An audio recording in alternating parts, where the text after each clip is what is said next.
Welcome, everyone. I'm really excited to have you join us today.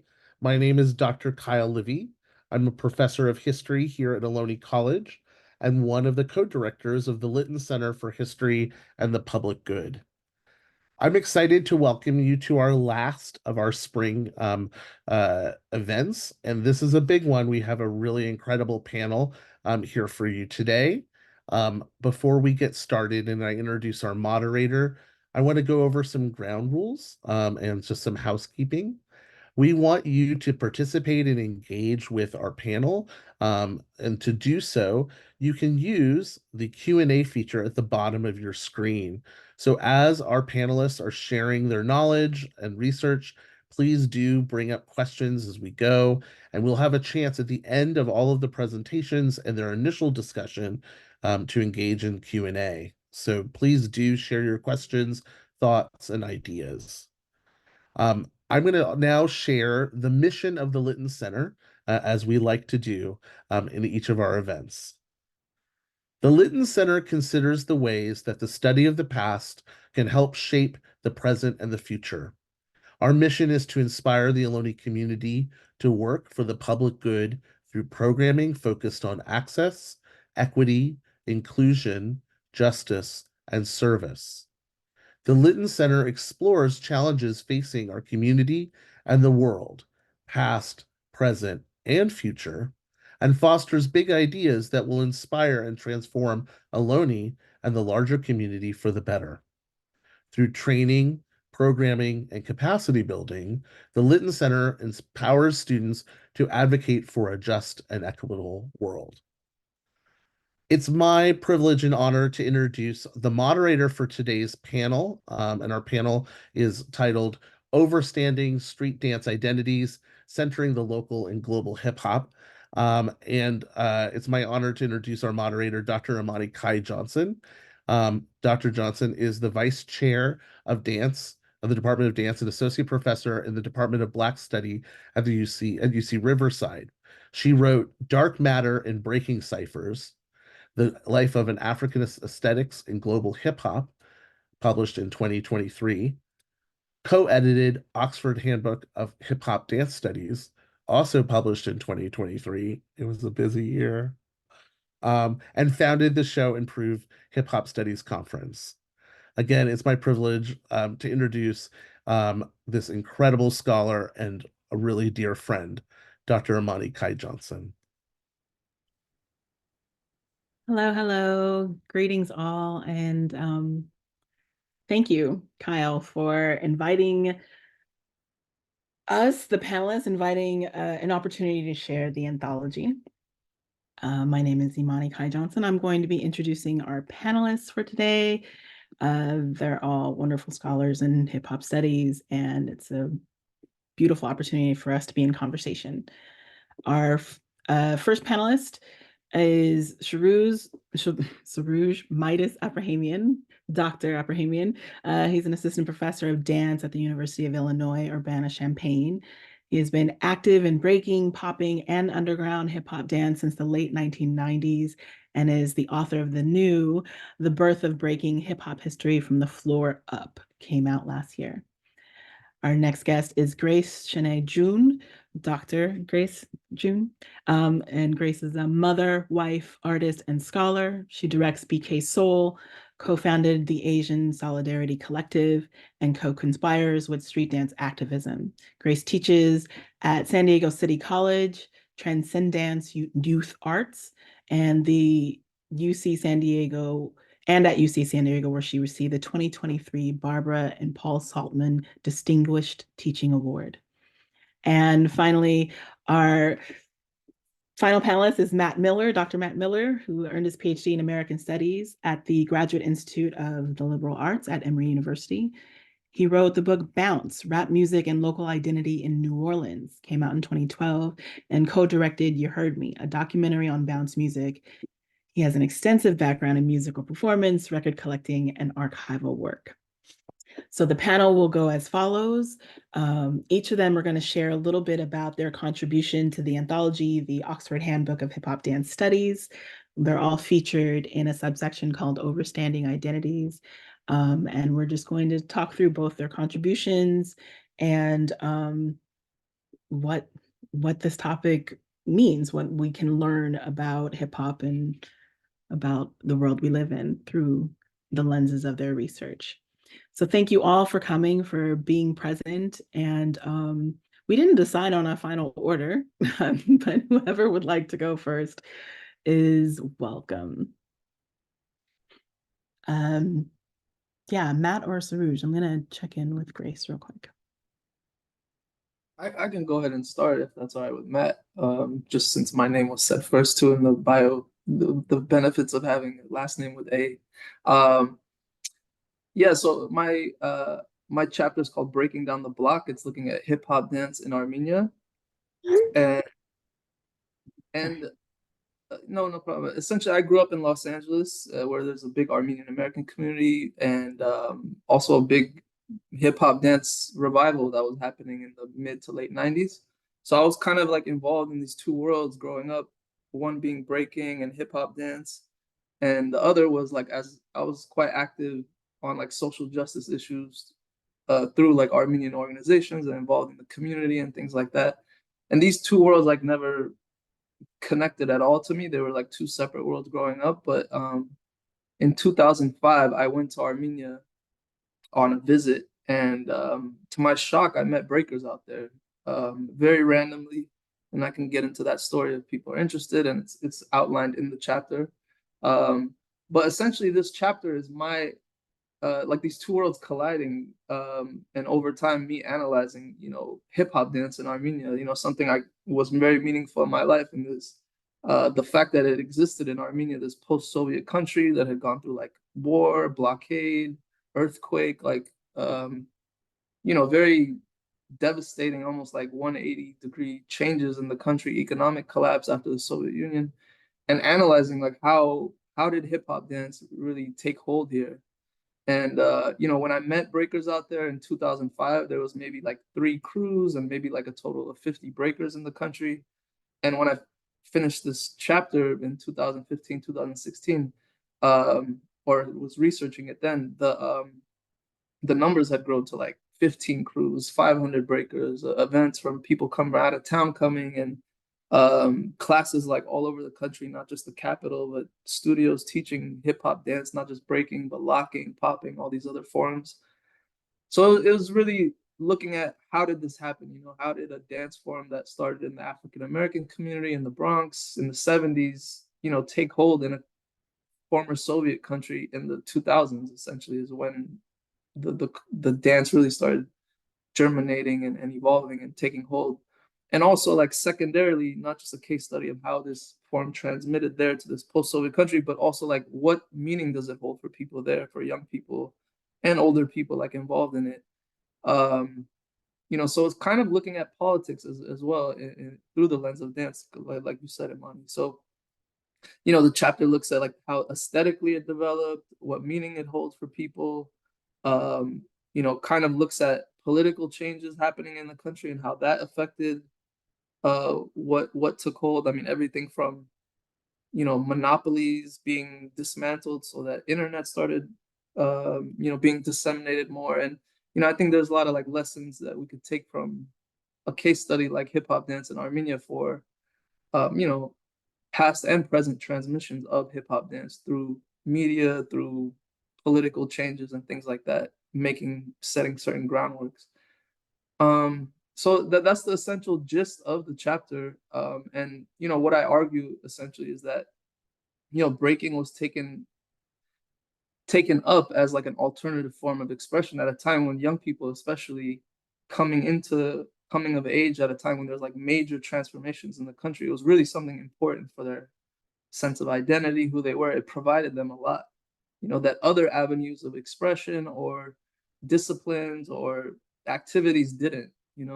So it also looks at like how society reacted to this dance form in Armenia, and kind of how it had to kind of develop a little bit below the radar. And then, how commercialism later on, as things grew and it became more accepted, how that underground culture like conflicted with commercial culture and things like that. or interacted with commercial culture. So yeah, I think, you know, in a lot of ways, that story of this alternative form of expression providing a lot for people's sense of self and community and identity at those times, you know, in many ways is a microcosm of the similar things that it did when it first developed in New York, and what it continues to do as it like spreads to literally every corner of the globe today. You know, and when we're talking about breaking, but not just breaking, I mean, we look at hopping and house dance and crumping and even newer dance styles, life feet. These are like all over the world, you know. And I think those underlying principles and impact that it holds still remains true for all these hip hop dances. So that's the essential kind of the description of the chapter. I mean, in addition to this, I've gone on kind of like basically thanks to this chapter and Imani and also the other editor, Mary Fogarty, inviting me to basically write this chapter, got me into academia, and I've been studying, you know, as was mentioned, like breaking history, breaking in the Bronx in the 70s, and more recently, things like the Olympics, you know, breaking being added to the Olympics in Paris for this summer, hip hop dance films, and how, some of these same issues that I started off with this in chapter have continued to expand upon, looking at, you know, the interaction between commercial and underground culture, the way things are represented, what meaning these dances hold for people's lives as they go into different spheres, you know, from film to sports to things outside of the community type of thing. So yeah, I think I could talk more and more about it, but if it's all right, maybe I'll just kind of wrap it up with that. And then I'm looking forward to the Q&A and the discussion. All right, thank you very much. Who would like to go next? I'm sorry, I missed seeing Grace's on camera before, so I'm all properly connected now. So Matt or Grace, you're welcome to take the floor.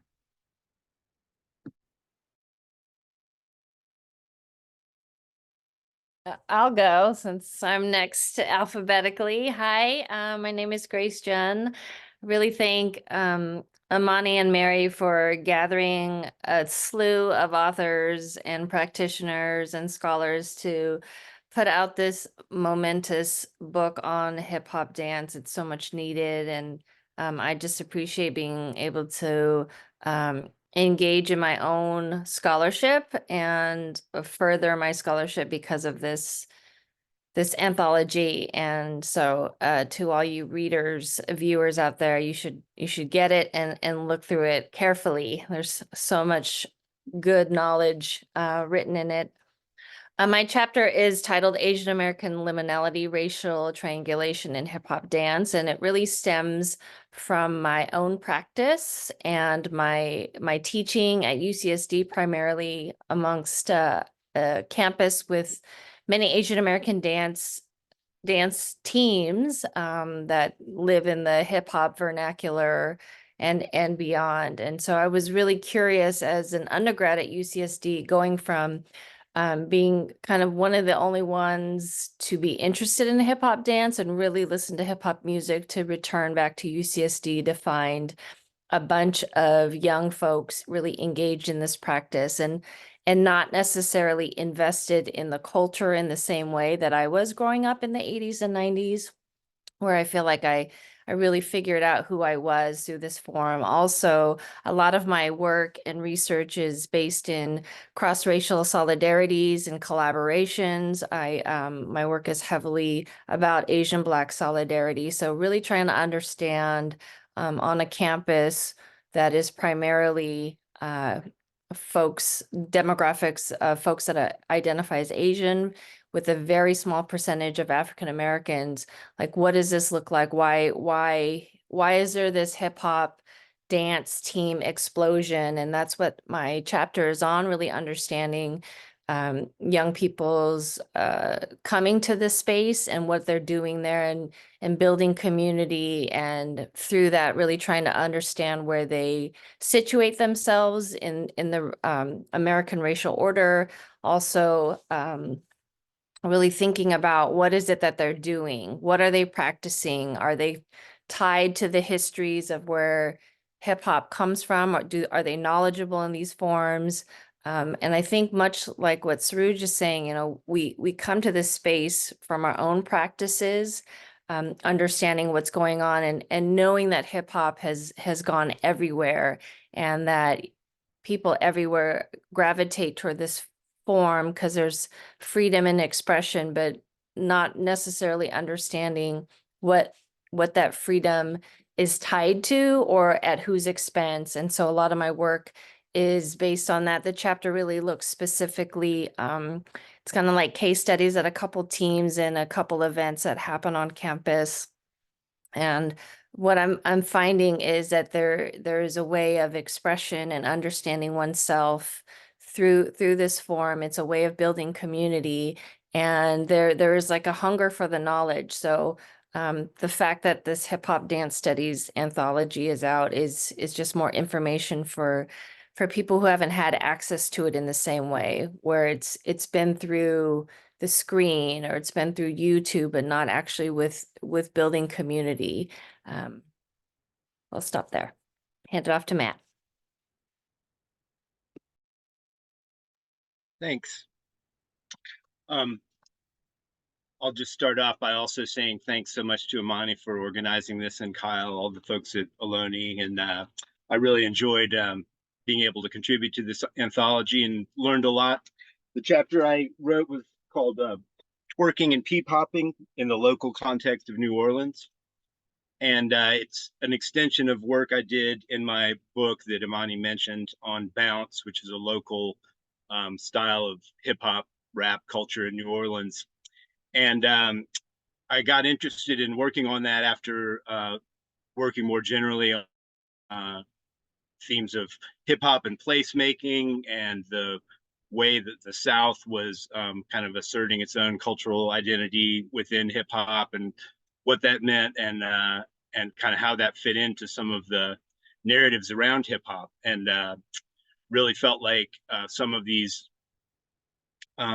local forms really deserved more thorough exploration than they were getting in some of the hip hop scholarship. So in the process of working on the history of rap in New Orleans, I ended up becoming a scholar of New Orleans music as well as a pop scholar. And my work kind of bridges those two worlds, looking at Bounce and hip hop in New Orleans as not just something that's taken in from somewhere else and then is done in another place, but something that it is folded in organically to a pre-existing musical culture that has a long history and has made lots of important contributions to our national music culture. So my chapter on twerking, and I will say that I'm not a dance practitioner, and I may be the only panelist that can't competently perform the dance that I wrote about for the anthology, but I started off the chapter looking at a moment in 2013 when twerking kind of emerged onto the national consciousness, the tabloid news and entertainment news, when Miley Cyrus, who had built her career as the Hannah Montana character and was kind of trying to shift gears into a more kind of bad girl mode, incorporated twerking heavily in some shows and live performances with Robin Thicke, and kind of sparked this whole national discussion of twerking. And so I start with that moment and then kind of move backwards through looking at how this dance in New Orleans, which is actually 30 years old now, that may be hard to believe, but I trace its emergence there through the organic bounce scene that was happening in block parties, clubs, and also the emergence of the actual word of songs using the word twerk, and kind of trace its passage from the local New Orleans scene to places like Miami and Atlanta that were kind of had more leverage in the music industry at the time. And then in the process, I also explored how this dance is in many ways continuous with prior historical expressions of African-American popular dance, and the ways that it's been interpreted in the mainstream also have a lot of kind of resonance with kind of the history of popular music and the way that interacts with ideas of sexuality, race, and place. And so I talk a little bit about some of the historical analogs and the various ways that twerking can be understood within long-standing African historical practice of dance. And so to kind of illustrate that it's not just coming out of nowhere, that it really in many ways is demonstrates deep cultural roots. And the people in New Orleans, I think that was understood by a lot of people there, that it wasn't just kind of a throwaway thing, that was just a sensationalistic performance. Anyway, the last part of the chapter traces the kind of emergence of twerking into mainstream culture through Big Frida, who opened for the Postal Service, which is an indie rock band, and kind of scandalized the audience by giving twerking instructions. And so that was the kind of build up to the Miley Cyrus kind of moment. And so that's probably too much detail to go into, but I think the really important takeaway of the chapter, besides just an appreciation of twerking as something that cultural value that can be understood within a deep history of expressive dance forms in New Orleans, and also within a wider African diasporic context, that the decontextualization that happened with the move from the local New Orleans context to a wider commodified commercial sphere really triggered all of these kind of discussions about sexuality and appropriation that are discussions to have. But it was just the chapter really provided a very interesting opportunity to look at the ways when you take something from a specific place that has a specific meaning and spread that on a almost global level, what is lost, what is gained, and looking at it going from a very specific local expression to something that triggers all of these kind of larger debates in the public sphere. I'll stop there. All right, thank you all. So I love that each of you kind of engage with different elements of how to think about of thinking about the relationship between hip hop and identities. Thinking about this idea around hip hop being folded into a history, a trajectory in New Orleans that's already happening with music, versus say in Armenia, where it is a new form of expression that serves a particular moment of transition. Whereas Grace, one of the things you brought up is really just this generational shift in a relationship to hip hop and what that means, how people experience it. And all of you really kind of speaking to recognizing these distinctions in just kind of meeting people in the now, rather than some sort of imposition of what it's supposed to be. So in all of that, what do you think embodiment or dance adds to or enables in fortifying one's cultural identity? What does the movement aspect of this add to these dynamics you've been talking about? And anybody's welcome to take it as this is a moment for conversation and acknowledging what you might have heard in somebody else's comments.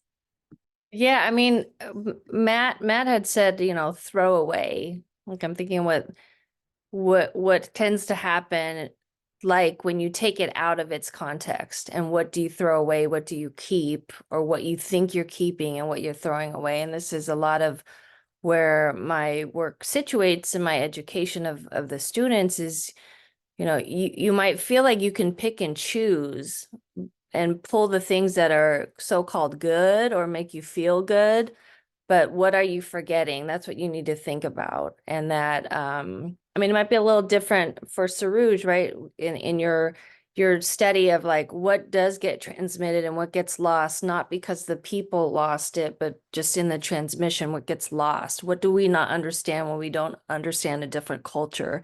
And I would even say that for my students too, that have not been a part of hip hop culture.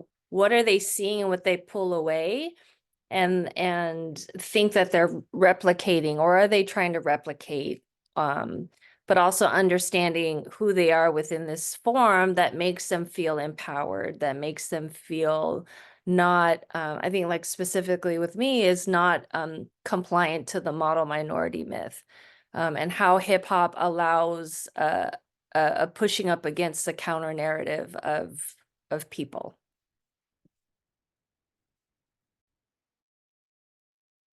Sorry, just looking for my mute button there. Yeah, that's all very well said, Grace. And I was looking at some old notes, and I found a quote from Ruth Finnegan that I really like, that kind of gets to what I was talking about the scholarship. She's talking about the difference between language and music. And she says, music is not essentially a cognitive code and extends beyond the mind to the body. And those are it is associated not primarily with words, but with rhythm, movement, and overt physical enactment. So that was one of the things that drove me to try to work on Bounce, is that I felt like the engagement with hip hop in the academy and oftentimes in journalism was just focused on this kind of intellectualization, seeing it as a text to be interpreted like literature, and so it's our language for talking about embodiment and how that works to build culture or reinforce culture. It's not as well developed as our language about, talking about literature and other disciplines, but it's so important in a place like you see it in the kind of just intergenerational transmission of movement and rhythm and dance styles that it is thoroughly embodied, and it's such an important aspect of thinking about this topic. Yeah, I think when it comes to embodiment in the case of Armenia, when I mentioned earlier, the breaking and other hip hop dance styles provided young people something alternative. I mean, a lot of the young people that I interviewed and that I've got to know and how they got into things, a lot of them actually had other embodied practices like sports, or some of them did like classical dance before they got into breaking, and overwhelmingly, like, they compared their experiences in those disciplines to breaking and identified like a sense of freedom, whereas you have a coach or a choreographer or kind of like a sensei or something, like telling you what to do in these other disciplines, and you kind of go almost like trying to perfect what they're guiding you to do. Breaking put the onus a little bit on you, like you have to come up with your own thing, so there was a sense of responsibility, and you come up with moves that you call your own, to some extent. There's a emphasis on that drew them in, actually. And I think just in general, dance is a very human thing, and in a lot of societies it gets kind of like beaten out of people to not do it, so just to be able to dance, to have a forum to be able to move, whether freely or kind of guided through it, there's a very liberating aspect to it that I think isn't emphasized enough, actually. And when Matt is talking about other disciplines being a little bit more studied, I mean, embodiment is something that, yeah, we should definitely study more. I don't know necessarily the exact answer, but there's something happening there. And I've heard Grace talk about this before too, where young people getting involved in hip hop dance just enjoy kind of moving their body, through it. And as funny as it sounds, like, there's not that many avenues to do it in the way that like hip hop dance provides. So yeah, I think there's a lot to that I'm also still kind of trying to better understand as well. Yeah, I think the language around embodiment is more challenging sometimes to settle on, especially because so much of the theoretical discourse lends itself to writing, right? It lends itself to text. And this is not that. And oftentimes I find myself for me anyway, I find the effort is in trying to make words go there, to go to something that I understand. Like I understand, I close my eyes and really kind of engage with my body. I understand, but then to put that into words for somebody else to understand is part of the challenge of the scholarship. And so my next question is, it's some of you touched on it a little bit in just introducing your articles, but I wonder about a more personal way of approaching, how did you get into hip hop studies? How did you get into writing about these cultures? Not just for the anthology, but in general. So Matt, much like you, I do not have a practitioner background. I'm not coming into this as a B-girl, but I certainly have satisfied the 6-year-old inside of me who desperately wanted to learn how to break in the 80s and didn't really have a community from whom to learn from. So, you know, I like dancing, and a lot of the hip hop social dances is really where I started entering into dancing more fully and moving into research. There was something just really satisfying in deciding to focus on the dance part, not because I knew it, but because I felt it and I appreciated it and I wanted to learn more, especially, you know, in writing about ciphers rather than writing about like an MC cipher. I wanted to just pay attention to dance ciphers and breaking specifically.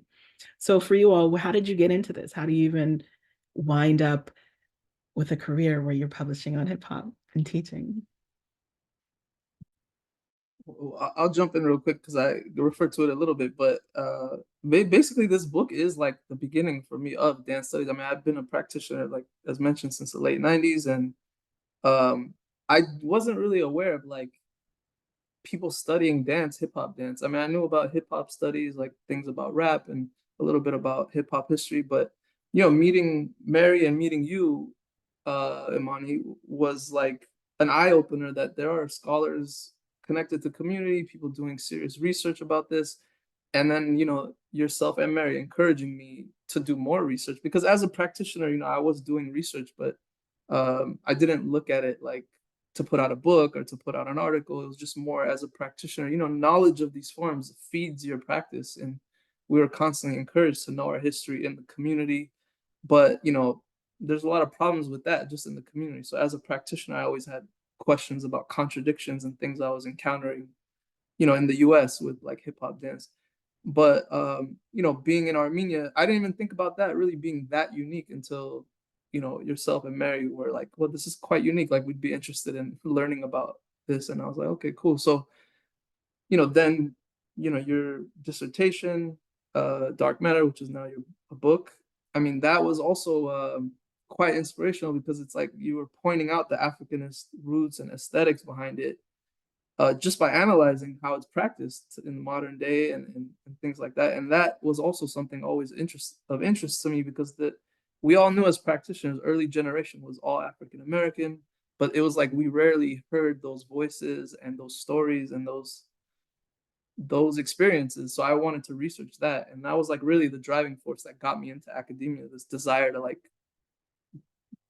document the roots of the dance that was like kind of withering away as people passed, and nobody documented some of their little known stories. So you know, that led to doing a PhD, led to doing more research, and now I have a you know, a job teaching dance and scholarship and academic stuff here at U of I, University of Illinois. So thank you, Imani. Thank you, Mary. You guys were really the driving force encouraging me to step into that world.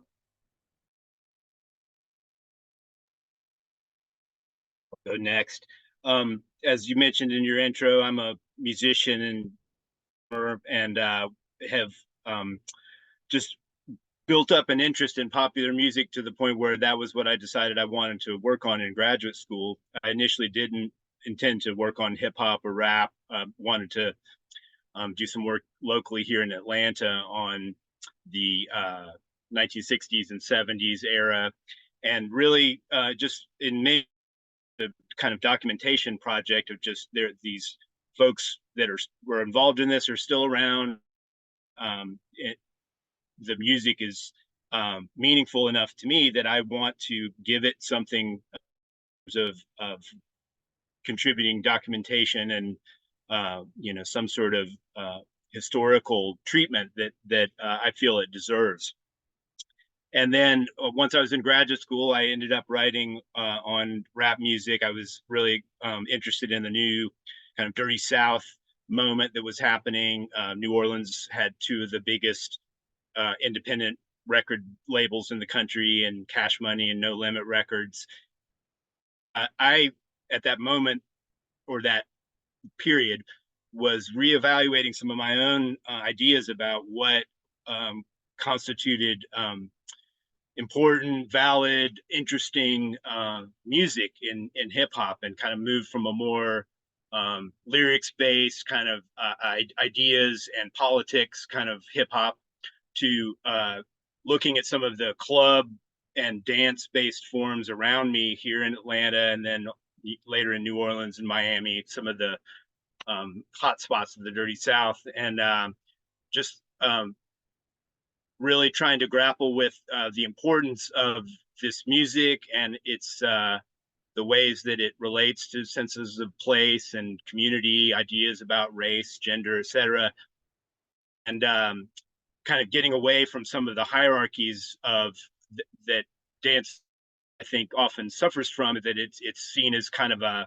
not serious subject. And so trying to look at some of these scenes and just still continuing a historical project, or just trying to get some of the sequence facts, descriptive language, and kind of details down, because I felt like they just weren't adequately covered elsewhere.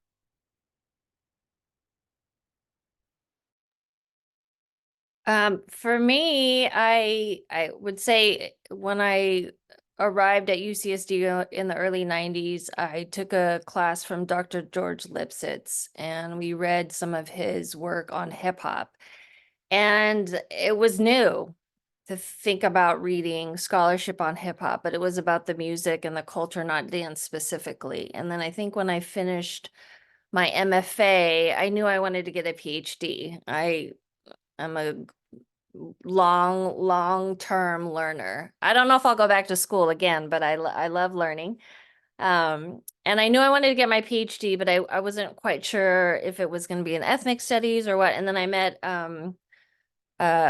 Dr. Nadine George Graves, my mentor, who really encouraged me to look at hip hop seriously and hip hop dance, because that's what I was beginning to teach, and it was infused in my own artistic practice and my company and my collaborations. And there wasn't much written about hip hop dance as I started my program.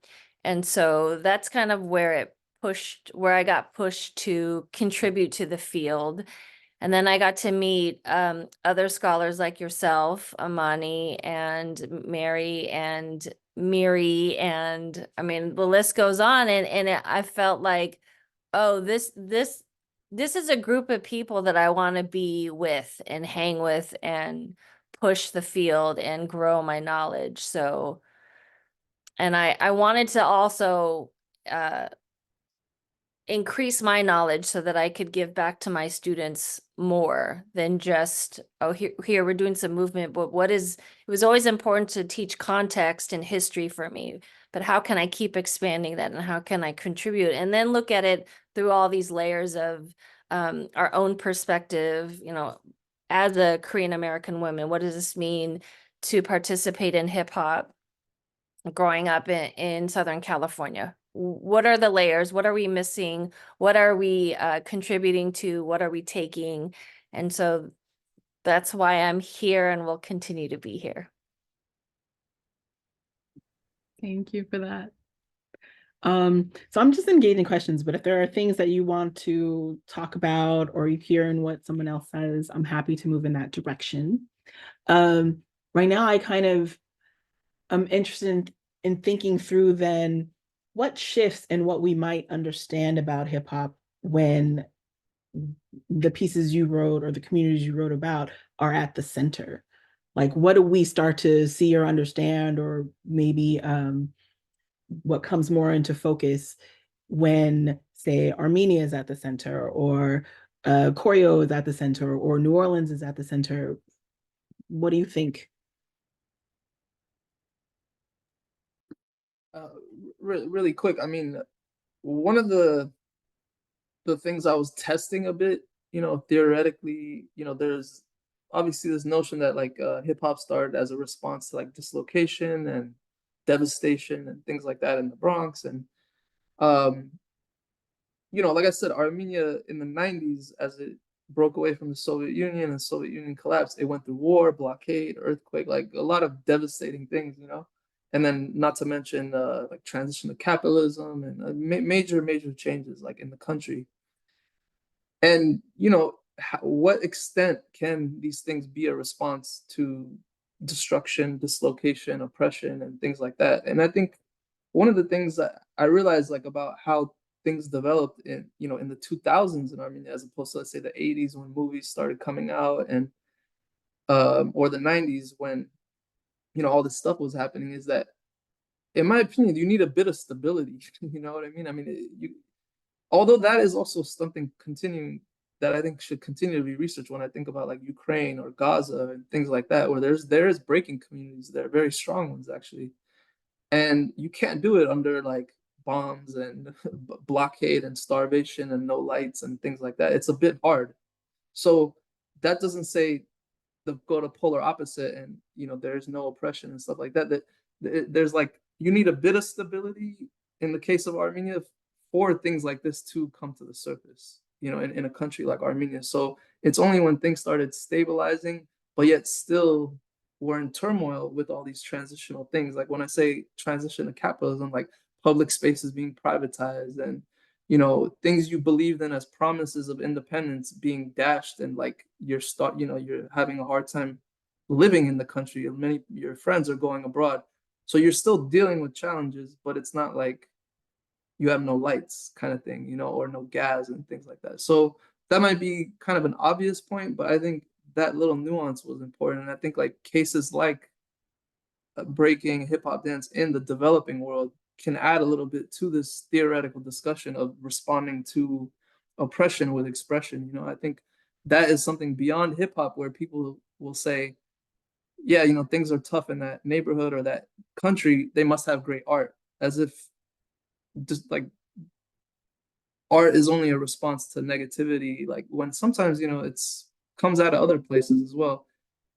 So yeah, I think bringing in these cases of like developing countries or places that are going through like a lot of civil strife and war and threat of war and things like that can add new insights about how these expressions work and what they do for people's lives and things like that.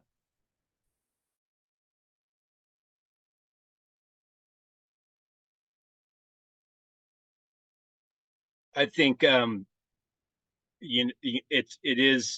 it's just important to explore all of these different venues where hip hop is a frame for people themselves in whatever form that takes.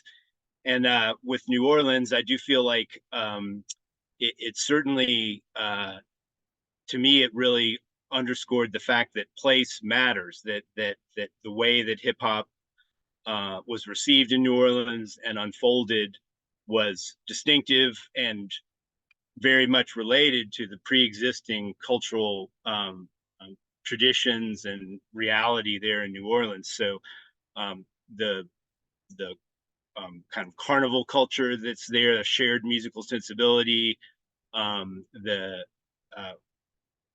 familiarity with a variety of kind of African techniques like call and response and dance-based forms made for a really ripe environment for hip hop to develop and kind of blossom into something distinctive and very much of that place.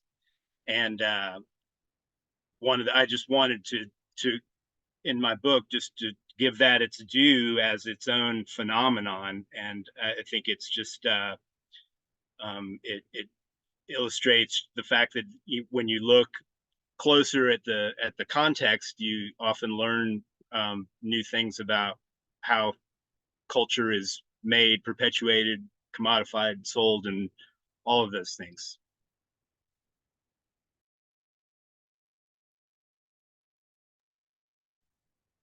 I'm thinking a lot about freedom and liberation and oppression and why we come to a form like hip hop to experience these things. And it may not be known at the time, but there's something that's driving. There's something, what I find is attractive about something like hip hop dance that pulls people in. A lot of my students say, it's cool, I want to be cool. So what is it in your life that's not allowing you to be cool or feel cool? That's kind of what I think about.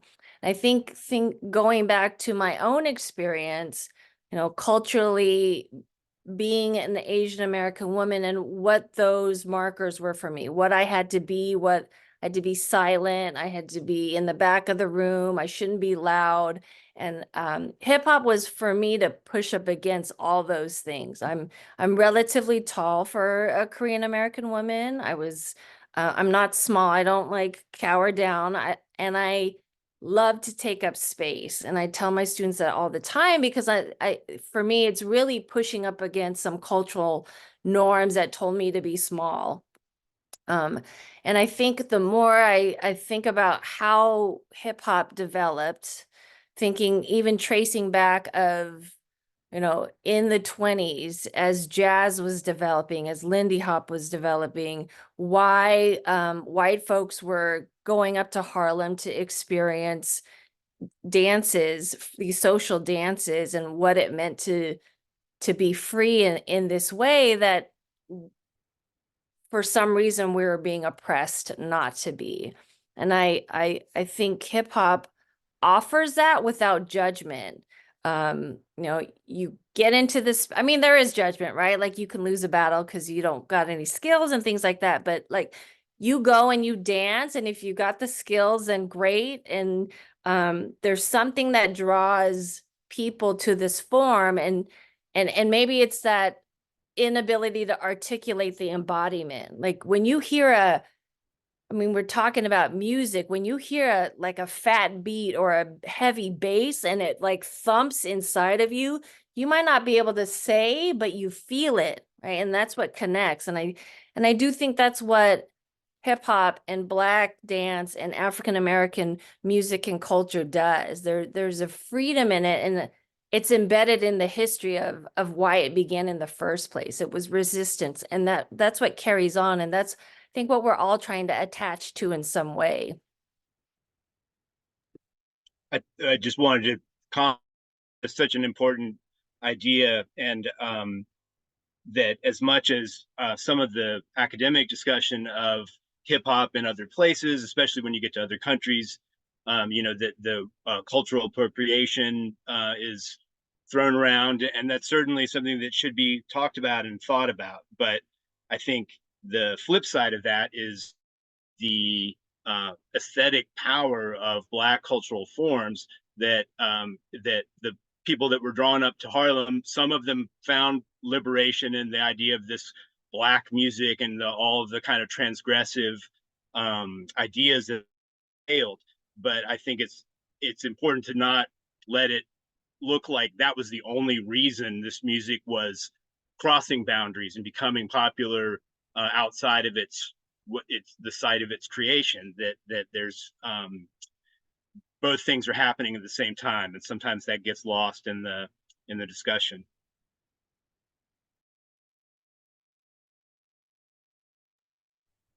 So thank you all for that.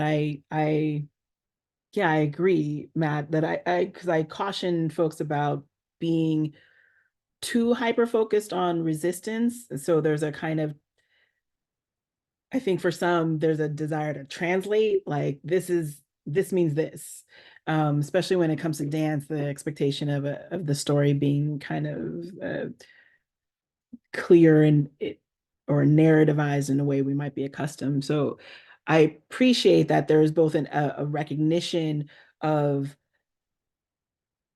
a foundation that is very much engaging with questions of freedom and liberation, particularly in a historical context where we don't have full access to that, but also that there's something very productive in the act of doing, in the process, in the making. And in my own research, I talk about the way that, for me, Africanist aesthetics work as a kind of technology that that intends to both bring you into the fold of doing things in a certain kind of way, but also giving you the space to figure out what your version of that way is and what can help inspire that, which can pull from all kinds of things. Like that's supposed to be how it works. And I feel like hip hop embodies the promise of that's supposed to be, even as it also amplifies all the tensions that come from that and the challenges that come from that. So happy to continue on that track, but I'm going to shift gears a little bit and ask you, just on behalf of students who might be interested in moving into research on their own terms, and particularly thinking about expressive practices in their local places, in their home spaces, what advice might you give on how to recognize and engage the local context, the influence of the local context? How do you research in the local place?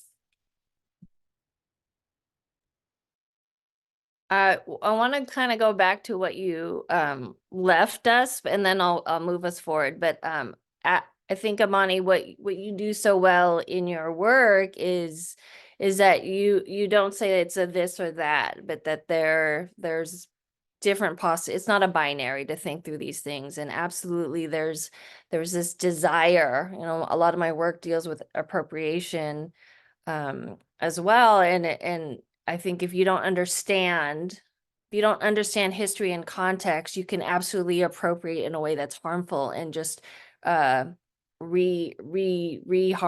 and harms and harms and harms.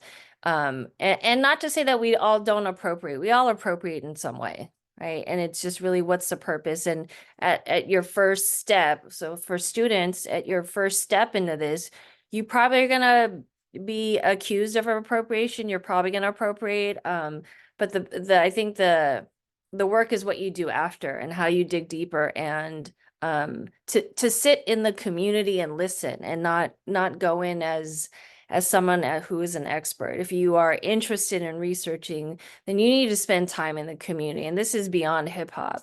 If you're interested in any kind of community, you need to be with the people and you need to listen to the people. And you might find that you're not welcome and that you should leave, and then you should absolutely leave. Or find a way to, how are you giving back, and how are you contributing to the community? I make my students go to local hip hop events in San Diego to know who's around, who's practicing, who's here, what's the history here, and then to go beyond.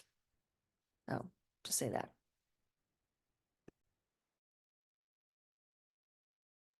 Yeah, I think Grace noted a couple things. Like, one is the ethical thing, right, of stepping into a community that you might not be a part of, and you want to research it. That is for any scholar, that whatever they're studying, that's a serious like ethical situation that you should.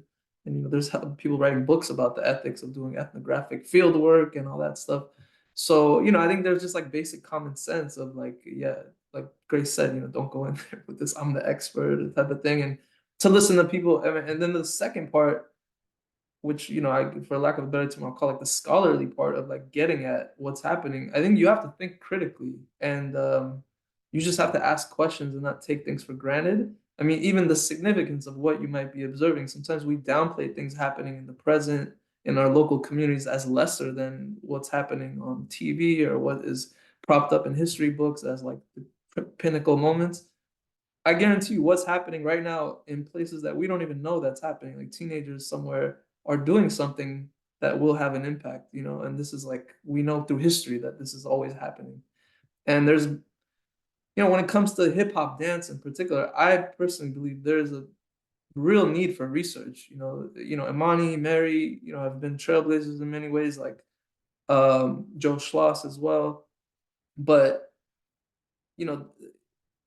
even myself, I'm writing about breaking. Joe, Mary, Imani have written about breaking. What about popping? I mean, there's scholars out there doing work, but it's not in published books yet, in like a full volume book.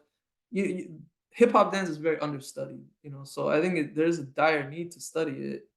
And with that comes a responsibility to do it justice, and that means doing your due diligence and really doing a lot of research, and talking to people is usually the most immediate way, because these things are on documents, so they exist in people's bodies, they exist in their experiences. You have to talk to them, you have to be in the community, you have to do the dance a little bit to get a sense of it, you know. I would encourage people to actually do the dance, even if they don't consider themselves like dancers per se. That's, you know, another essential thing. But yeah, I would say the most important thing to me personally is thinking critically. And I say that because there's a lot of myths around these forms as well. I mean, that with some questioning kind of unravel a little bit. And I think that's healthy, you know, to to to remove those layers of surface level thinking about some of these forms. Yeah, I totally agree with that. And thinking critically and also creatively about the kind of ideas that you're coming to a topic with. Certainly, I agree with what Serouj said about just kind of being open to what's happening around you is often a great way to just start building some awareness. And then in terms of framing a research topic or a subject of research, I think it's important to read other scholars in the field, but also just to kind of really have an intimate familiarity. For me, it wasn't so much doing the dance, although I have tried, but intimate familiarity with the recording. So when you're talking to somebody about the importance of a particular song or a specific musical technique that's used or motif or whatever, just kind of being really conversant with that particular history. And then also, I do think it learning more, as much history as you think, and the place where you're working is just never ceases to give insight and help you make important connections. Yes. Okay. So all of you at some point have talked about what commercial culture is kind of its impact on the communities you were writing about, and it lives differently. And even in my own experience, as much as I came up in an era where there was, you know, a very clear discourse around a relationship to hip hop that comes organically in community versus you saw it on TV or in movies and that was, you know, fake and blah, blah, blah. I was also just a little kid in the Bay Area who would not have seen breaking otherwise. And so I recognize in my own relationship to the culture, it absolutely came through mediated forms that showed like a bastardization of what it was. But even in that, I found a connection, and it became the kind of entry point to a deeper appreciation that came over time and with a relationship to the music, to the dancing, to communities. And so I just want to ask, what is the impact or influence of commercial culture in your research, and how might we begin to think of this influence, especially in this current moment of social media? So generationally, there's just a more intimate relationship with media and mediated images and things like that than there has been ever before. So what do you think? How should we begin to think about that as we, you know, very purposely move away from binary approaches?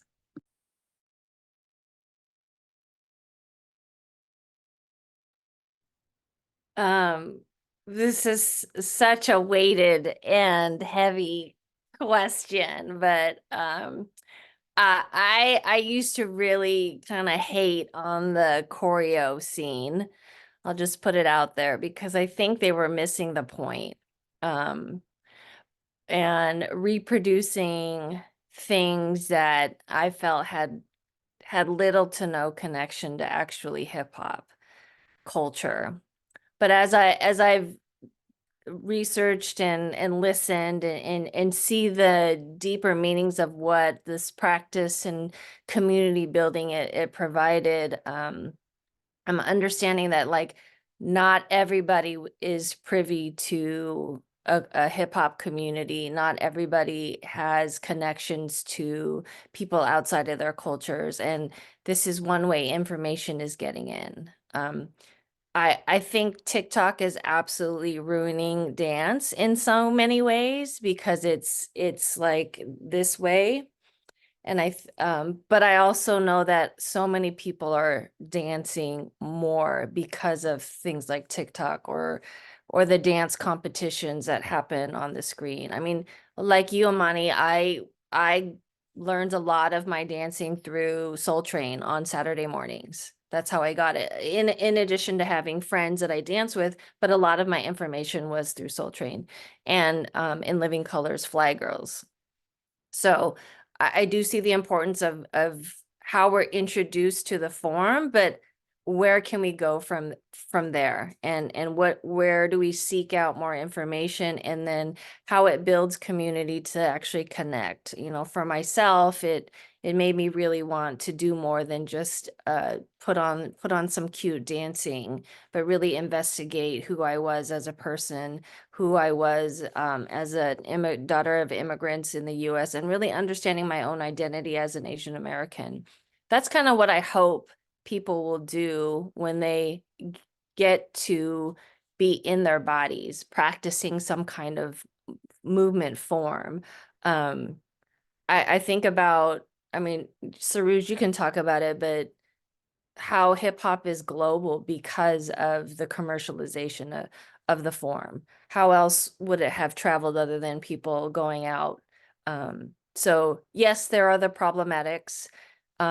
I think there's a way that you can cherry pick some things and discard some things, and that's where the problems might lie in terms of what you think you're doing in reproducing these forms.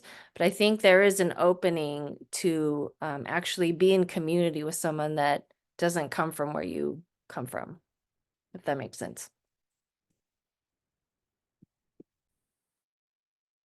Yeah, I think that's another really important point, that you know, there's the aspect of commercialization of music or culture.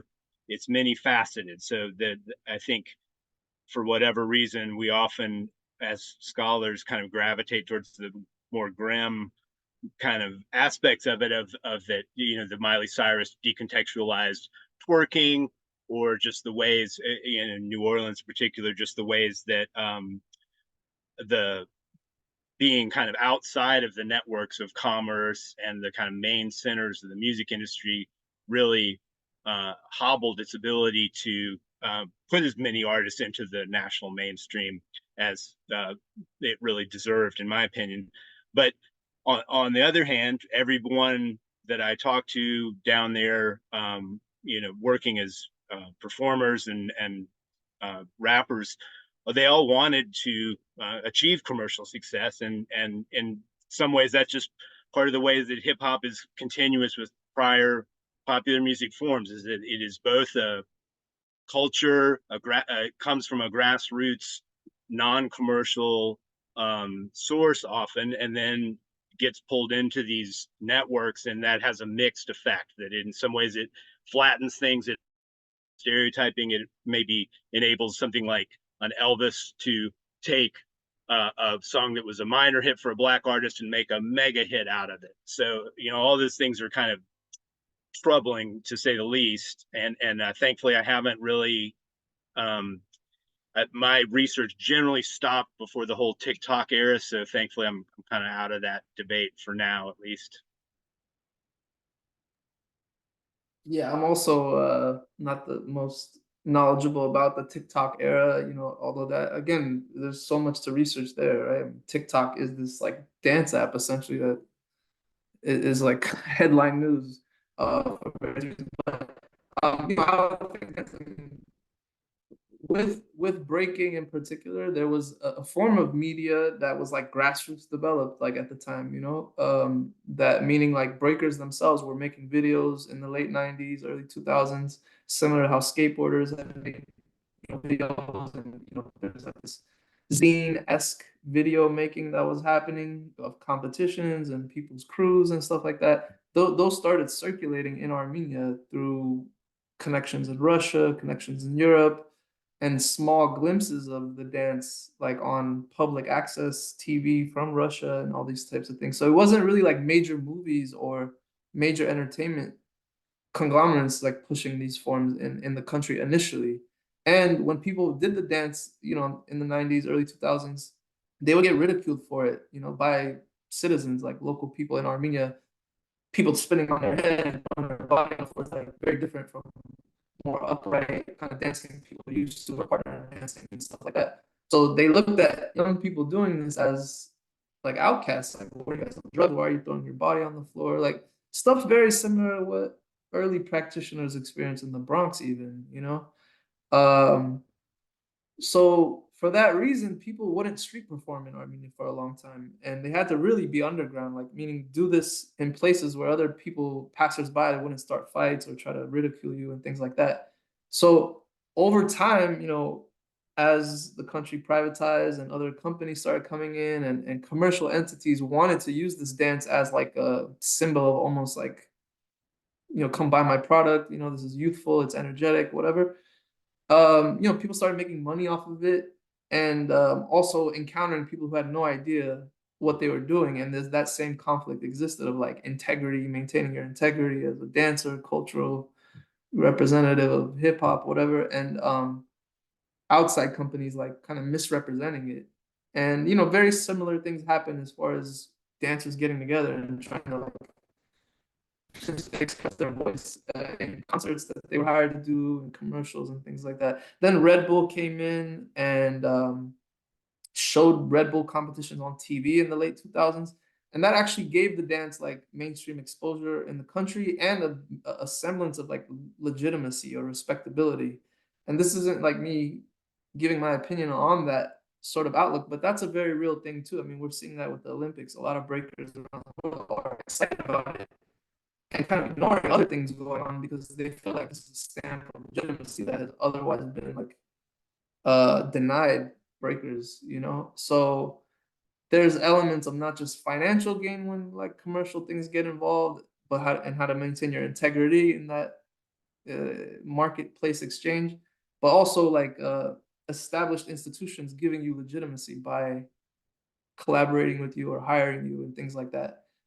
So I think it's a bit of a mixed bag, like when it comes to Armenia. I think there's definitely like damage that was done with misrepresentation and just showing spins and a spectacle type of movements.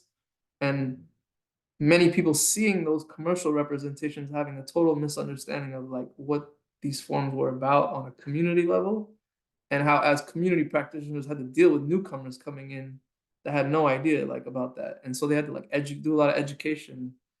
And if you have a community grassroots network, you can do that work. I mean, a lot of people watch Step Up and these movies and stuff and get interested in these forms, and then they encounter the community, and that's where the education actually happens, I think. But yeah, I think also companies like Red Bull brought very well-known dancers to Armenia as well to promote their product, but they're also like bringing in people that dancers there would have otherwise never met, and really that boosted the scene a lot.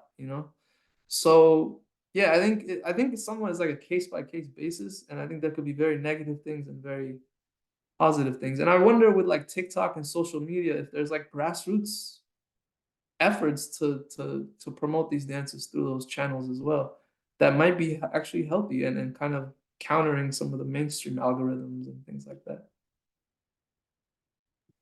Thank you for that. This has been very helpful. I'm going to transition into my final question, but I want to remind folks who are on with us, if you have a question, please put it in the Q&A. I'll be reading those. We'll be going through the Q&A next. And by all means, take a minute to figure out where the center of your question is and write it in the Q&A. So the last question is really about the anthology and the field broadly, but I want to begin by stating a deep appreciation to my co-editor, Mary Fogarty. I should have mentioned this at the front end, but without her, there would be no anthology. We worked on this together, but it really started with her inviting me in to co-edit. And with that, what for you does this anthology add to hip hop studies?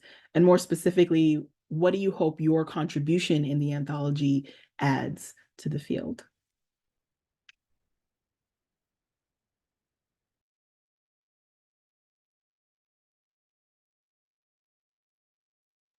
Well, I'll jump in and just say, like, yeah, I think the anthology is very needed. Like I said, there's like very, it's understudied hip hop dance, and this anthology provides a whole plethora of like information, about different dance styles, different communities. We're talking about Armenia, Louisiana, other places, but if you read the anthology, you'll learn about things happening in France, in England, and other places throughout the world.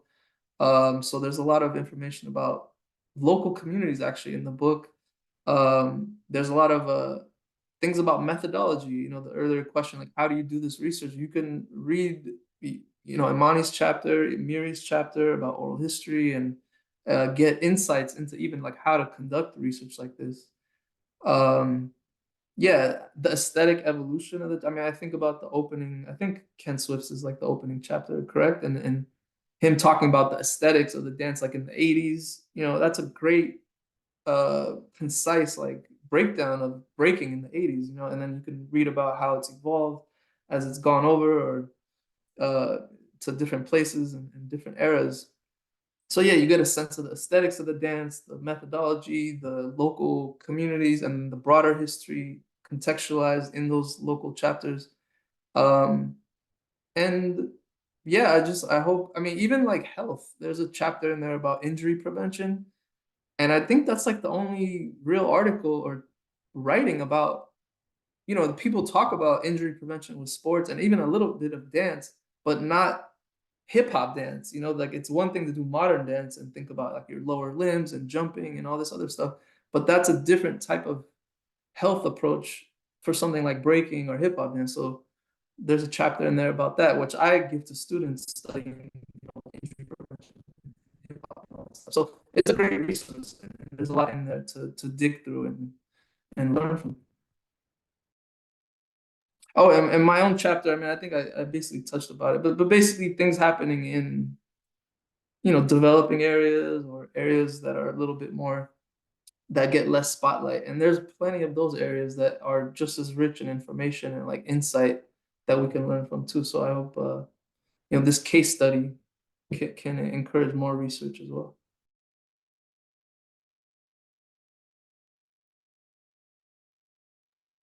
Well, I agree with all that. I think it's a really wonderfully diverse selection of viewpoints and types of scholarship, like Serouj was saying, where it does provide a really nice kind of web of ideas around this kind of organizing concept of hip hop dance. So I think there's certainly a lot of expansion of that web that deserves to happen, and hope is I think a great resource in terms of people that are interested in this topic being able to see what the different kinds of things you can look at and different ways you can approach the topic.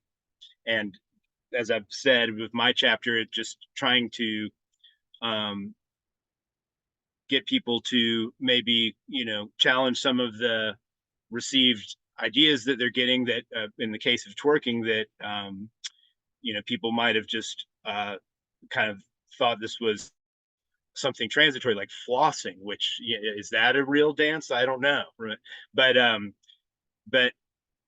so to me it was very much thoroughly imbricated in the story of New Orleans bounce, and then deeper beyond that. So that, I guess that's what I hope to get across, is that when you look closer, sometimes you can learn things and come to appreciate things in a different light that you might have thought were just a product of commercial manipulation or something like that.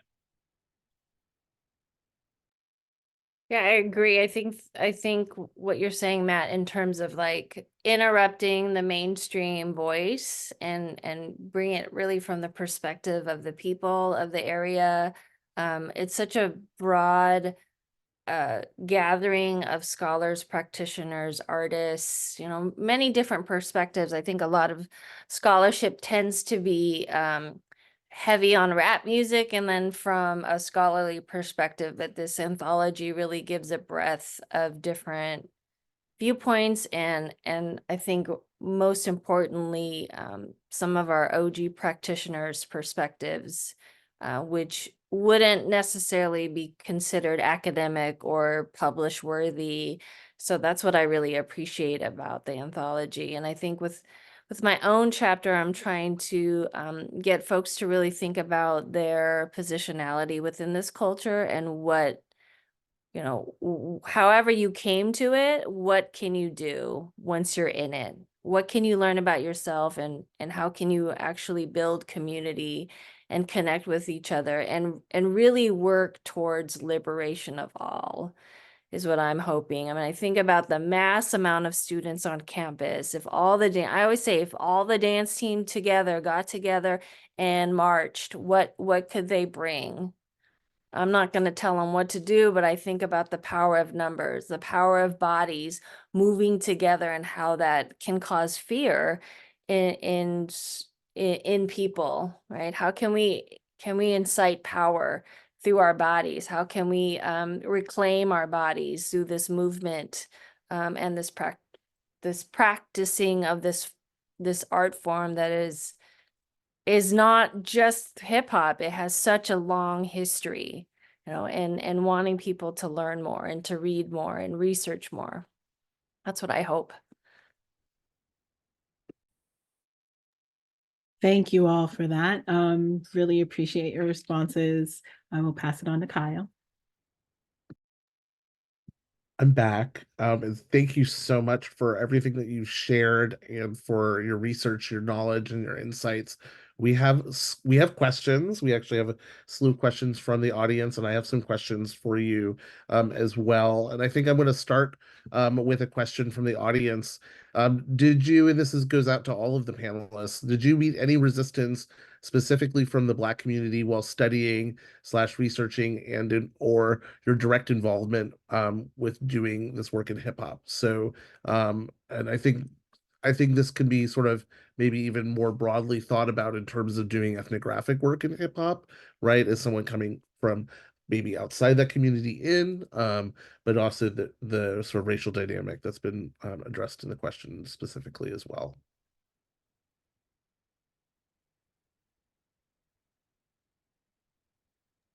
I did not. Just kidding. I mean, I think there are different challenges for different folks. It's interesting, as a Black woman researcher, I got a combination of, you know, curiosity about me because I wasn't dancing. I quite purposely didn't dance in the spaces where I researched for a slew of reasons that I probably really overthought.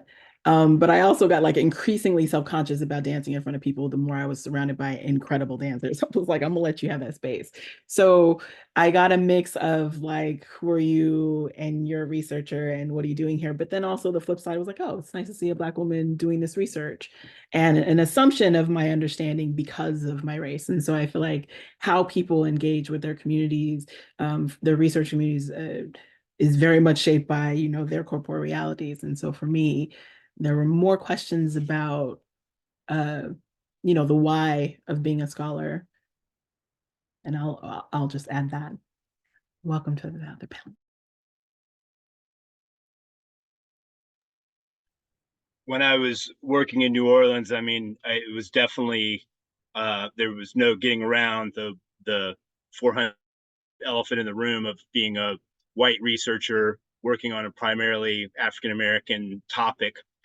And so, yeah, in terms of how that affected my research experience, it's hard to say because you don't know what people might have held back or what kinds of things would have necessarily without that barrier there.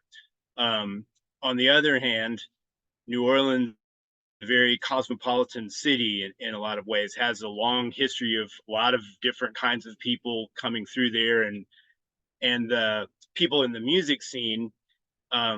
One great thing about New Orleans is that the people really have a belief in their own the value of their own cultural production. So just going there with respect and admiration for, and as thorough of a knowledge as I could get together of those forms and the specific history of the topic I was working on.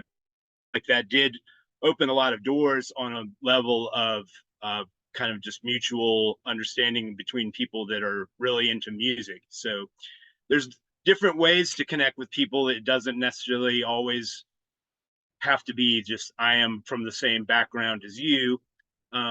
You know, although those kinds of issues are certainly very important to think about, and you know, they're not irrelevant by any stretch of the imagination. But also, I would encourage people to not limit themselves in terms of thinking about what topic you can research based on, like, well, I don't really belong in space that you know, and if you're barred from that space, then certainly you shouldn't impose yourself on it. But in New Orleans, I did find that there was a real welcoming kind of, oh, you're interested in what we do down here? Yeah, we love it. Let tell you about it, you know. So in that sense, it was a mixed experience for me, I guess I could say.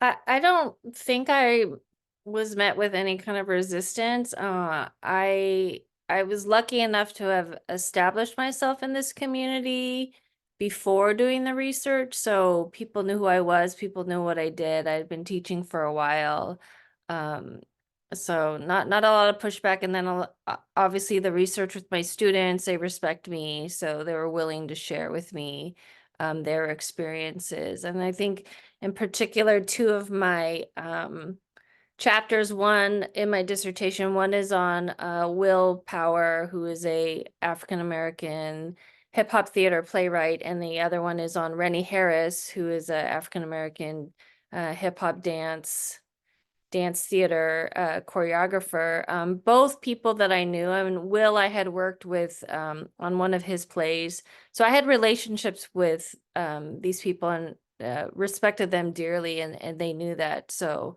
again, I wasn't just kind of jumping in cold, but really tried to, I guess I was lucky in that my research came after I had developed relationships and work in community.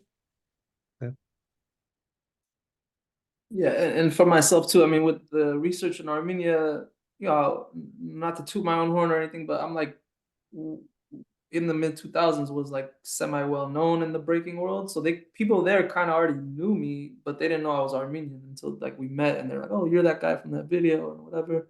So it was like very welcoming, and I lived in Armenia. I didn't just like plop in and do research there. I lived there for like 2-3 years. Um, but my other research, you know, that my dissertation and later my book was on was the African American beginnings of breaking in the Bronx in the 70s. And they're like nobody, you know, I'm not from the 70s, I'm African American, I'm not from New York. Like people had no idea who I was really.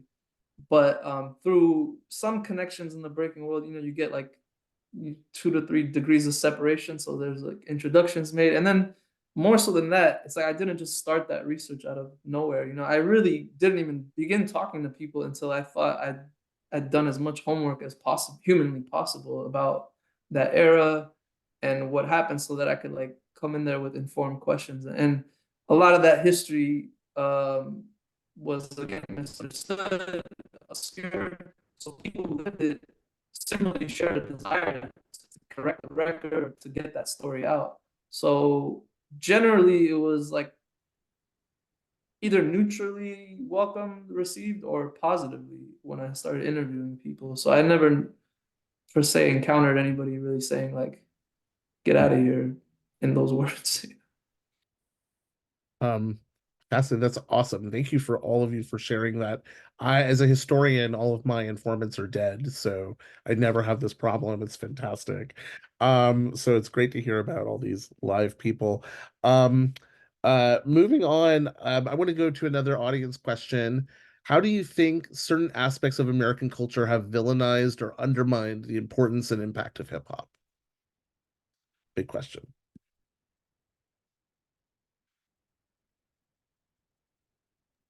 Well, I'll hop in because I keep referring to like myths and stuff. I mean, a lot of hip hop history or just hip hop in general, you know, it's criminalized. It's treated as a spectacle when we're talking about dance. So, I mean, I mean, there's a million things to talk about when that topic, but like the criminalization part, this idea that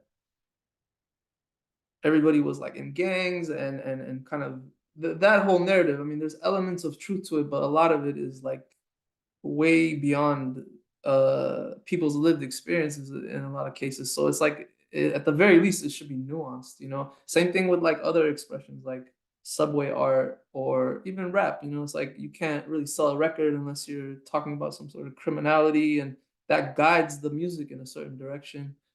I see similar things when it comes to dance, that because crumping started in Los Angeles, there's gangs and people associated with gangs. When it's definitely relevant, but not really the core of what's happening, And then in many ways, like it has nothing to do with gangs in a way, And I see similar things with other hip hop dance expressions, whether it's breaking or popping or other forms.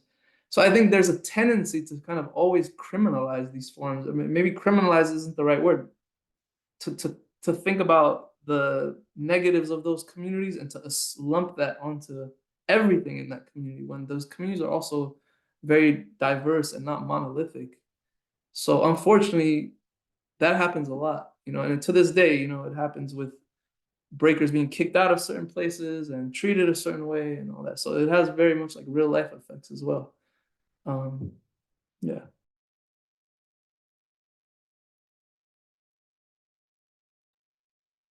Just to follow up on that, yeah, I mean, I think that it's a complex question because in some ways the question that was asked overlaps with the criminalization of Blackness in our country generally. And so, where hip hop kind of branches off of that is debatable. And there's certainly, I guess one thing it makes me think of is that one of the aspects about thinking about hip hop as continuous with other popular music genres is not idealizing it too much and not saying that it should be presented in a particularly positive negative light. And in terms of, just to draw an example from New Orleans, some of the important early records of Bounce, the songs that were really driving the expansion of the style, the lyrics are, a lot of them are, things that I maybe wouldn't want to listen to in front of my kids, things that are kind of about a culture of sexual exchange, insults, and things that, I think it's wrong to say like this is a noble expression. It's more just like this is what it is. And so taking it without value judgments, good or bad, I think is important, and that is going in with an idea of hip hop as criminal or a kind of negative influence, I think is very misguided and one-sided. And that also it's that, if you listen to the music and what people are talking about, it's hard to say that it's uniformly positive either. So I think in some ways it's just that the media frame focuses on the negative, which is, I think, often inspires people to want to put forward a uniformly positive understanding of it, and that, to me, the truth lies somewhere in the middle, I guess. Yeah, I'm thinking about, I'm working on an article now that is about that early 80s kind of media explosion around breaking. And one of the things that became evident to me in the kind of mainstream media narrative arc of breaking between 81 and 84, 85 is that idea around the danger of it is both what appealed to its salaciousness and what made it cool, but also made it easy to pivot to this is a problem that needs to be controlled in certain kinds of ways. And that is very much wrapped up in the way that Blackness circulates in, at the very least, American pop culture. So that I always come back to Stuart Hall's What is This Black and Black Popular Culture? And one of the things he amplifies is the very contradictory way that Blackness circulates, so that you can both see it as super cool and also see it as inherently criminal. And somehow those things, they coexist, right? And in a permissive space wherein anti-Blackness is fine. So it is absolutely fine to appropriate this in this way and use it in this way. And it carries all of those different meanings at the same time. So I think it's important to pay attention to how those ideas circulate and on whose behalf. And then coming back to Grace's work about your own positionality, that means there is some sort of relationship to and with Blackness, that because we're also in a country and in a culture that is very trepidatious around engaging in nuanced discussions around race. And we're in a current moment where there's this amplified effort to erase Black histories and histories of all people of colors in this country and colonized people in general, and under the rubric of critical race theory, which is not what that is, by the way. That there's the primary ideas that circulate are often about whether or not people should know, or whether or not it is good or is bad, in this binary way that is so problematic and not at all useful, and does not at all speak to what actual people live and experience in these cultures. Like, there's just more. And my hope is always to kind of at least amplify some language and some points of conversation that necessarily push us past the very, very reductive ways that we're encouraged to talk about these things that are way more complicated.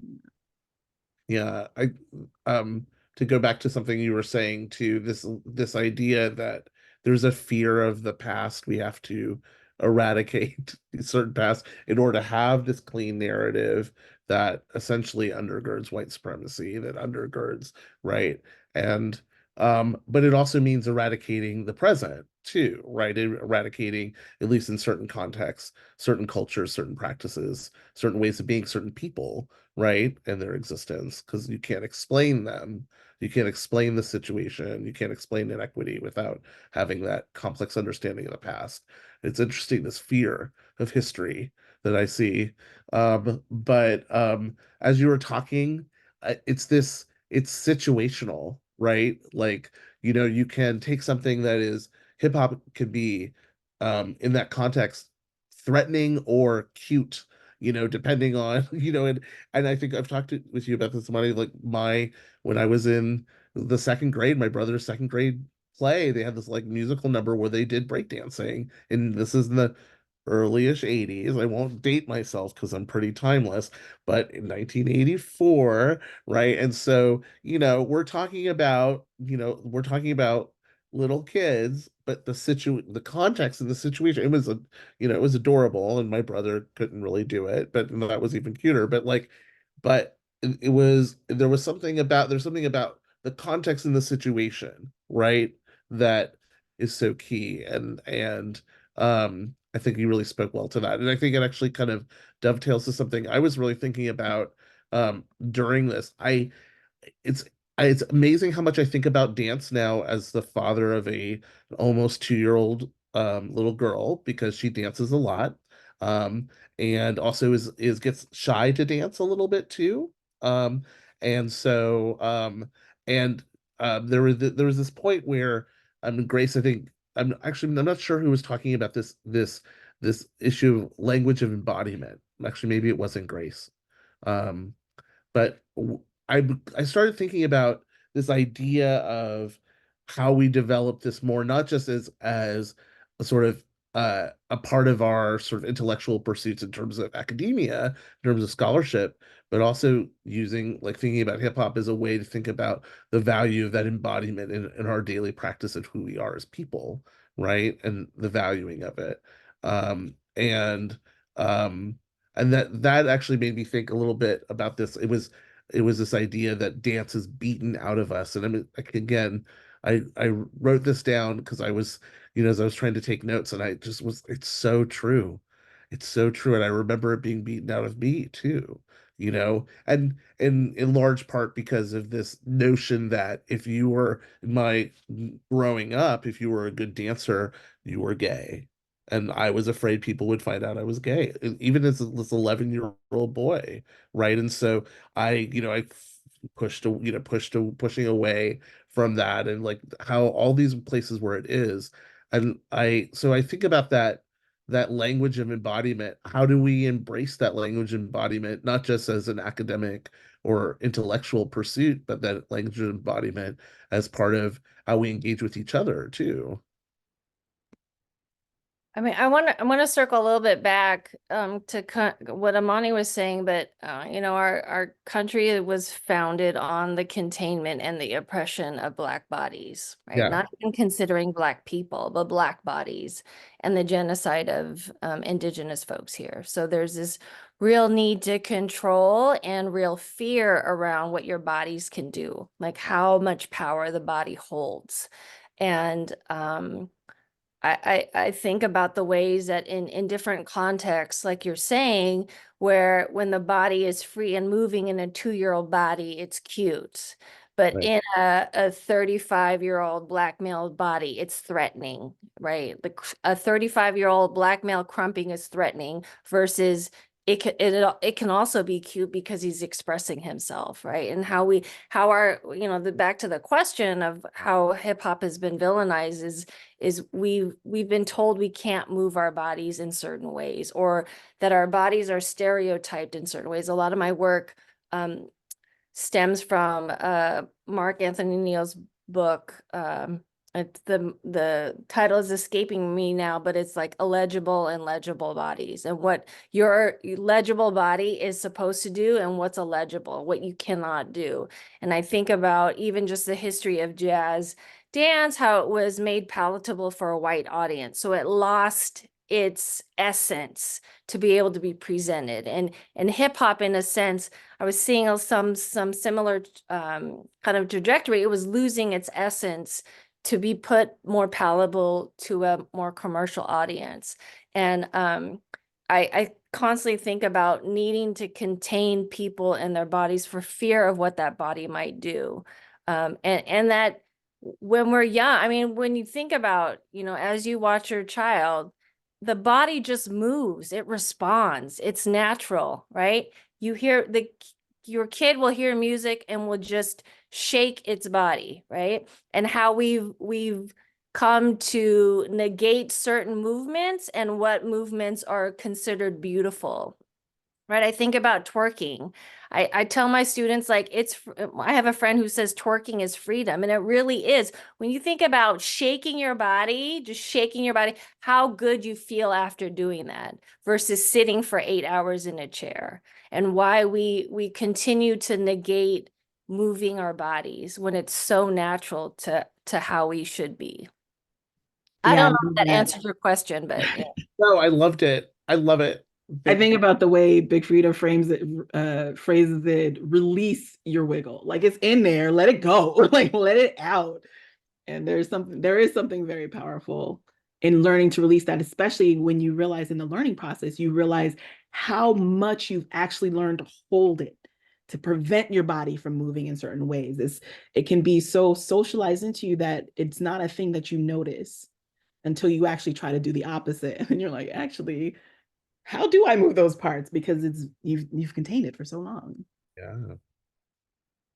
I want to hop in there off Kyle's question and comment, and because I think there's also like a gender component, you know, like if you're male, you're not supposed to dance. Maybe like a female that age wouldn't feel that same societal pressure, and those things are very real. I mean, that's what you know. Well, I mean when I say that there's bigger forces, it could just be discourse, right? If everybody is saying like, oh, young boy or male is not supposed to dance, like that will cripple a young boy from dancing, you know. And I think the interesting thing is in the African American community, like let's say in the Bronx in the 70s, that was the opposite. It's like in that, you know, from my research and experience, like interviews and things like that, it was a point of reputation to be able to dance, you know, and that got you a lot of community recognition and admiration. And when you're a teenager, that's like very, very important. Hence, one of the roles like breaking played as the dance of hip hop in the beginnings of the culture was like very important for that reason. And similarly, interestingly, like from my perspective, like young women were expected to dance a certain way if they danced, but maybe not like put their body on the floor or do something that was considered more masculine. Whereas in the African American community was specifically like this hip hop movement that was developing, it wasn't rejected like that. You know, women were given room to do that, in addition to doing other styles of dance at these parties and things like that. So that you know, kind of arena, that world that was created, helped people break away from what society might say at school or at home or other places like that. Um, and to me, this topic is very interesting because like there's a whole history in the West of dance being beaten out of people and denied. Like, I mean, you can look at church history and how a lot of what we call carnival and all these things used to be non-church related celebrations, parades that got controlled, you know, and got institutionalized and confined. On this date, you'll do it this way. These are the rules. These are the, and that became part of the religion. But you know, so I think it also begs the question of not just like are people moving, but like how, you know, are they being prescribed how to move and things like that. I think that matters as well, not just like are people allowed to do it or are they not, you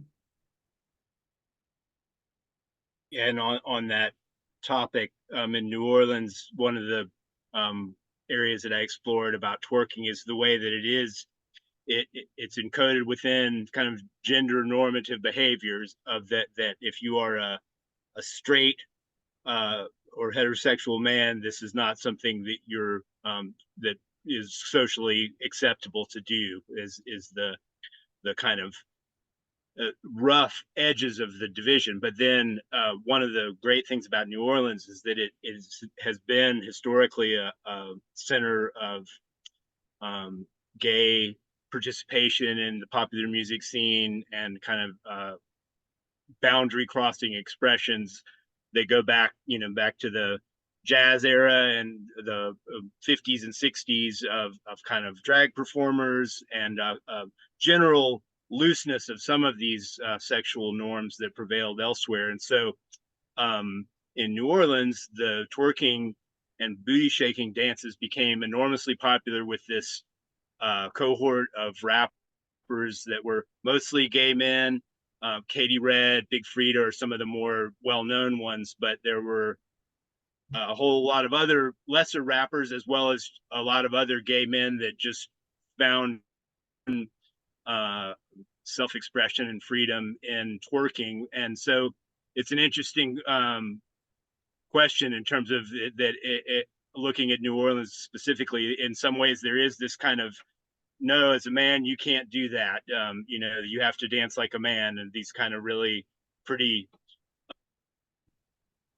you know, rigid ideas. But then this emergence of a third space, and the fact that New Orleans just had this really vibrant scene of folks. It wasn't just one gay rapper. It was this whole kind of, you know, emerging scene, and that's continued to grow as far as I know, although not only Big Frida has kind of crossed over to the mainstream. Thank you. Yeah, I think you're speaking to, there's so many things and there's so much, there's so much to talk about, because I think about Big Frida is a great example of someone who, it's not just like in terms of sexual identity, but also gender expression too, right? And so here's where you know, we're talking about kind of a whole set of planes of identity. I think this may be a good place to go to this last audience question that we have. And it's a big it's a big Second it's to a last, big, actually. There's the one in the oh, end. that's right. Yes. It's a big existential question. Why would you say hip hop originated? Was it born from a need to put the frustration of societal struggles into physical form? I mean, it is. I'll say this. I think we have to move away from the notion of the idea of like hip hop as an object, a thing that kind of came into existence, fully formed in a particular moment, in a particular historical period as a response. I think that narrative is fairly reductive. And we lose sight of just the dynamic of youth dancing together, you know, of the music and the collection of music being played, of people dancing at a certain part, and then people realizing that the dancing can expand, that, you know, the language of hip hop doesn't come into regular use until the 80s. So that's a solid decade plus, if you're including, you know, West Coast funk styles, of cultural production and practice that is certainly in dynamic conversation with the social context, with the socioeconomic and political context of its era, but also is people gathering together to live, to enjoy life. And in the process of doing so, cultivating forms that start to have their own contours, start to come into formation as a distinct thing, and that process is happening over time and in different ways through these different elements of hip hop. And I'll stop there and let others add.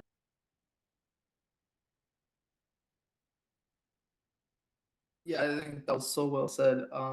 Yeah, if I mean, just again, because I studied the or 70s, I mean, just based off of that, I think for a large part, it is not a response to like external forces. It was more a community-based movement that developed with its own logic. But like Imani mentioned, I mean, the fact that African Americans marginalized in society, dealing with different things, especially in the 60s, you know, things blowing up, and a lot of pride in being Black and being, you know, families started naming their kids differently, dressing differently, afros, different things like that. That fed into what became hip hop, because this generation was doing what they did musically, and corporeally, in a defiant way, you know, but not in a defiant way of like we are doing this as a protest so you can hear us, but more so of like this is who we are and we're gonna be about it without a desire to even care about you, you know, or what you think. So there is that definitely like um, socio-political undercurrent feeding it. But at the end of the day, it's young people being creative, being together, and expressing themselves, you know, with definitely a defiant attitude behind it. Yeah, I would just add to that. It's like, you know, I appear young, but I'm in the generation where I'm like, you listen to that? No, you have to listen to the stuff from the 80s and 90s. What is this mess you're listening to, right? So it's just culture cycling through and through and through, and the younger generation being influenced by what's out there and incorporating that, moving things forward, trying different things. I mean, I think about Old Town Road, right? Lil Nas X, and being like, hearing that for the first time, being like, what? What is this? No way. But being like, okay, maybe we can get down to it now, like a few years later. But young people are gonna just do what they do. And hip hop is a result of the times. Clearly, technology, the social context, things that were being taken away, things that were being infused in the community, and folks responding just in any way.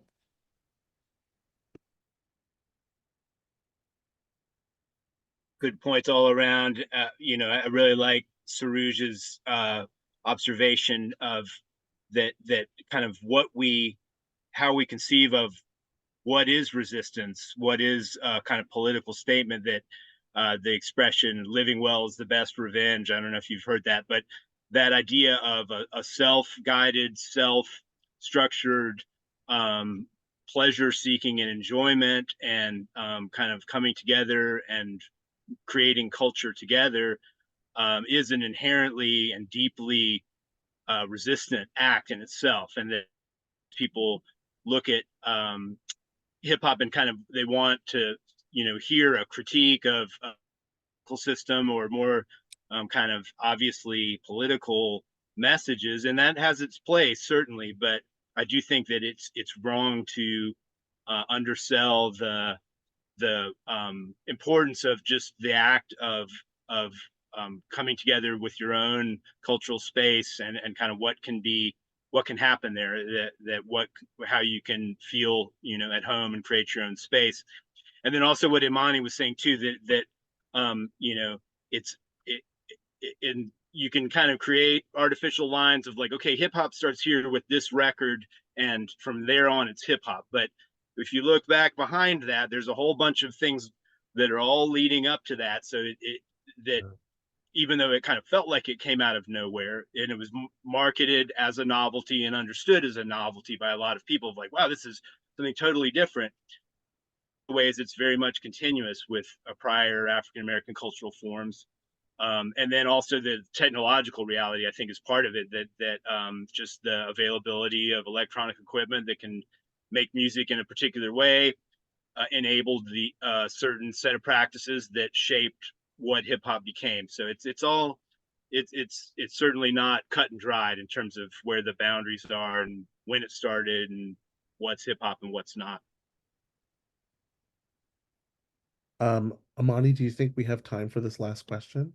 Or do we want to do something? We might have already answered it. I kind of think a little bit, yeah, at the very least. Yeah, this idea of I think people have sort of expressed their views about the commercialization of hip hop and hip hop dance through sort of a series of different places. I'm curious. This is a question. I'm going to throw it out for short answers. I feel like short answer, quick, like lightning round. And this is a question I think is really important because, you know, for our students who are listening, who are creating knowledge in the work that they do in their classes and are thinking about the paths that they want to take, and as scholars, as thinkers, as professionals in their careers, I always like also for our panelists to think ahead and what comes into the future. And so if you can think of what is an area of hip hop dance or performance that you would want more research on, where would you see, what would you want to read, to see, to view, to engage with in terms of the future of research in this field? What should the next generation of researchers be looking at? One thing. I see your face. Not a lightning round question. I see your face. Loaded ass question with layers in it. I know. I see. I'm gonna say embodiment. So my one word answer. Yeah. Okay, he did good with that. I'm like, I have a whole. Let me sit with that. I'll have to say what you're interested and invested in, and that you will do diligence with. Such good. I love that. I would say the connection between dance and music, because hip hop from its beginnings and all the way to today, there's a close connection between the two that merits a lot of study, a lot more study. Not to say nothing's done, but Okay. I think I have questions around like a generational understanding. I don't have a sense generationally of like what is the norm now, because it's so different from when I was younger, even what constitutes popular culture in light of social media. So I know there's the Buffone, I don't know if I say his name right, but the Buffone book on social media and TikTok and hip hop dances, and I more of that. Okay. Well, and with hip hop too, you know, I mean, it's how old now? About 50 years old, maybe or close to it. And so, you know, there's a lot of interesting questions to explore in terms of, you know, there's continuity there. It still makes some sense to view it as a continuous musical genre. But I mean, if you look at the history of jazz or anything else, it's very different by the time it's gone through that kind of an evolution. So in terms of just what Imani was talking about kind of monolithic thinking about this is what hip hop is, that you know, seeing where it's been going is very interesting to me, and I'm looking forward to kind of seeing how it continues to evolve. Okay. Well, I've always wanted to do a lightning round panel last question, and I gotten to do it. So on behalf of the Lytton Center, I want to thank all of our panelists and our moderator, Imani. Thank you so much for bringing this panel together, and all of you panelists for sharing your knowledge, your insights, and your perspectives on your research and on this incredible dynamic field with our students and with our larger community. This is the last event for the Lytton Center for the spring. We do, of course, sponsor a whole series of other events that are taking place on campus that are run by different bodies, but this is our event that we do, our own homegrown events. And so we're really excited to be closing out the semester. We're looking forward to planning a whole slate of exciting events for the coming fall. If you have ideas about what would suit your needs and best support you in the community, don't hesitate to reach out. You can always email us at Lytton Center at lyttoncenter@ohlone.edu, or follow us on our social media platforms on Instagram or on Facebook, and send us some suggestions of the kinds of folks and the kinds of experiences you'd like to have. So on behalf of the Lytton Center, this is Kyle Livy saying goodbye, and thank you for an incredible, wonderful panel today. Thank you for having us. It's a pleasure. Take care, everyone. Bye.